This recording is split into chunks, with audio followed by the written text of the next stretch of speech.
तुम्हारी फाइलों में गांव का मौसम गुलाबी है, मगर ये आंकड़े झूठ हैं, दावा किताबी है।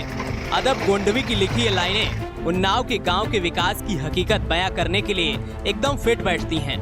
उन्नाव के बीघापुर तहसील के दूलीखेड़ा गांव की करीब 10,000 की आबादी आज भी विकास से कोसों दूर है, क्योंकि यहाँ रहने वाले लोग आज भी गांव आने जाने के लिए अपनी जान जोखिम में डालने को मजबूर हैं।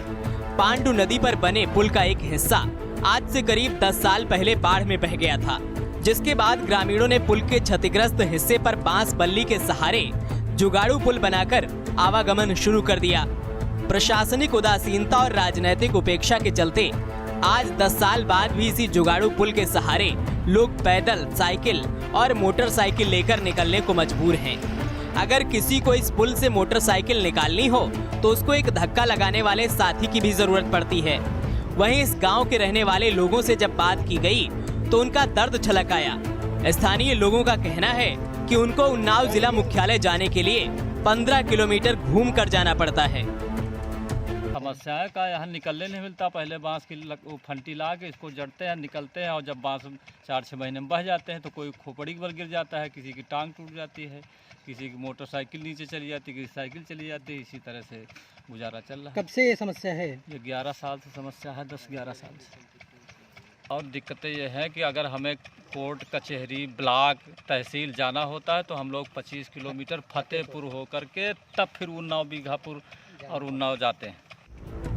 गांव के प्रधान पति श्री कृष्ण ने बताया कि पांडु नदी पर बने इस पुल के टूटने से यहाँ के ग्रामीणों को बहुत मुश्किलों का सामना करना पड़ रहा है। अक्सर लोग इस लकड़ी के पुल से होकर निकलने के दौरान गिरकर चोटिल भी हो जाते हैं।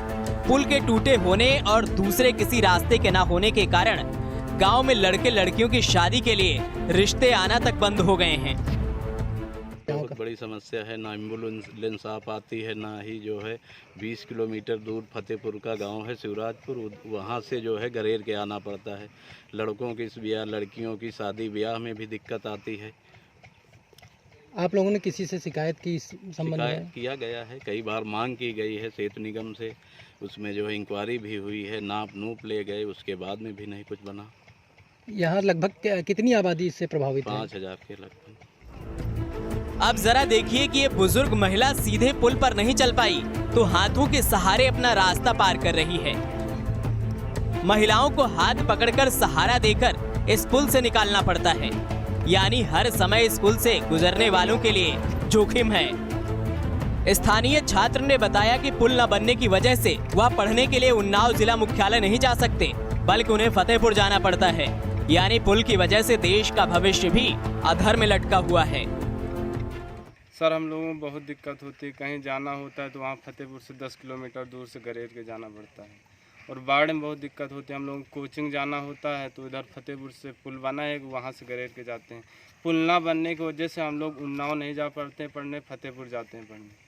शादी विवाह में बहुत दिक्कत होती है। गाँव में बिजली भी नहीं है, ना रोड है, हम लोगों को विकास नाम कोई चीज़ नहीं यहाँ पर। वर्तमान समय में क्षेत्र से विधायक सत्ता दल यानी कि बीजेपी से यूपी विधानसभा अध्यक्ष हृदय नारायण दीक्षित हैं। उनको जब इस समस्या के बारे में बताया गया तो उनका कहना है कि वो तो चाहते हैं कि कोई अपनी समस्या बताए।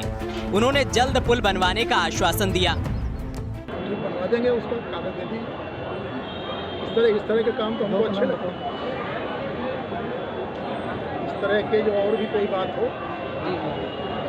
वहाँ के लोगों का कहना है कि हमने जनप्रतिनिधियों और प्रशासन के चक्कर काटे, लेकिन कोई हल नहीं मिला उनको। जो लोग कहते हैं उनकी बात का आदर है, मगर हमको कागज मिल जाएगा।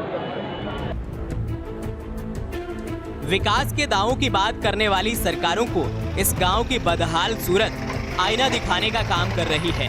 आजादी के 70 साल से ज्यादा बीतने के बाद भी आज इस गांव के लोग जान जोखिम में डालकर इस लकड़ी के जुगाड़ू पुल से या फिर करीब 15 किलोमीटर की ज्यादा दूरी तय कर पड़ोसी जिले फतेहपुर से होकर आने जाने को मजबूर हैं।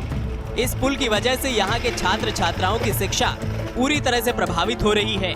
गांव की ये दर्द भरी दास्तां सुनने में भले ही अजीब लग रही होगी, लेकिन हकीकत यही है। अब देखना ये होगा कि जिले के जिम्मेदार अधिकारी या नेता ग्रामीणों के दर्द को महसूस करेंगे या फिर ये गांव अपनी बदहाली पर ऐसे ही आंसू बहाता रहेगा। विनोद निषाद, उन्नाव, हिंदी खबर।